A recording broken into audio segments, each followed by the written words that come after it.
Kapan Ramadan itu diperintahkan oleh Allah dan apa dalilnya? Ini Ramadan ini diperintahkan oleh Allah kepada Rasulnya di tahun kedua Hijriyah. Jadi tahun pertama Hijriyah belum ada, ya. Dan kita ketahui memang syariat Islam itu kan turun secara tadarus, ya. Turun secara bertahap dan secara berangsur-angsur. Jadi tidak sekali merta semuanya, tidak, ya. Jadi tahun kedua disyariatkan, tahun kedua Hijriyah, dan dalilnya jelas dalam surah Al-Baqarah ayat 183.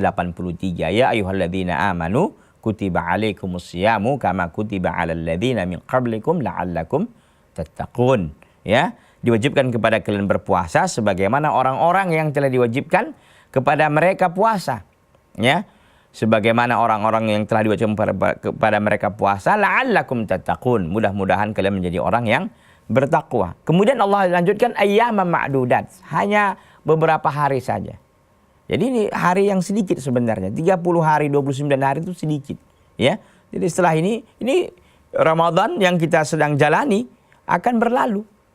Ya, akan berlalu, dan kita berdoalah kepada Allah agar kita bisa diberikan oleh Allah kesehatan di panjang usia, keberkahan usia, dan bisa bertemu kembali pada Ramadan yang akan datang, ya. Baik, pertanyaan yang ketiga kita bergeser.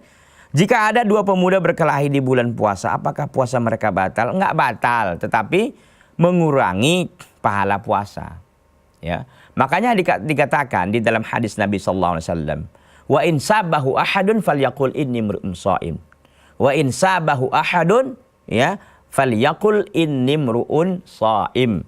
Kalau seandainya ada seseorang yang memaki dia, yang mencaciknya, maka hendaklah dia mengatakan inni mru'un shaim, sungguhnya aku adalah seorang yang sedang berpuasa. Makanya ketika kita berpuasa kita harus menjaga semuanya.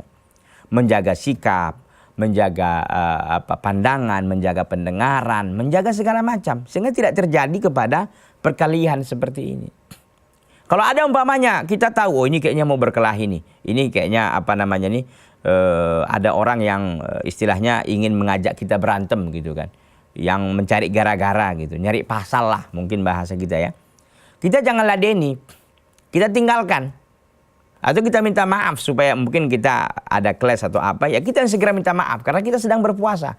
Kita harus menjaga puasa kita dengan sebaik-baiknya. Jangan sampai, ya, gara-gara perbuatan kita ini pahala kita jadi dikurangi oleh Allah Subhanahu wa taala. Apalagi kadang-kadang berantem ini kan tidak ada manfaatnya sesungguhnya. Yang terkadang mudaratnya yang lebih banyak. Kenapa? Karena pastilah hati akan menjadi benci kepada orang yang kita musuhi tadi. Padahal dia muslim juga umpamanya. Kemudian juga permusuhan akan timbul, ya, keburukan pun akan timbul di antara kita, dan juga ukhuwah, ya, persaudaraan kita sebagai muslim akan kendor dan sebagainya. Maka kita hindari, terlebih kita ini sedang melakukan ibadah puasa. Jangan kita mengurangi, ya. Jangan kita obral pahala begitu, ya. Kita buang-buang pahala kita, mubadir pahala dengan cara seperti ini. Kita buang-buang. Jadi kita betul-betul kita dalam puasa itu menahan diri dan jangan sampai terjatuh kepada perbuatan-perbuatan yang dapat mengurangi pahala atau ibadah puasa kita, ya.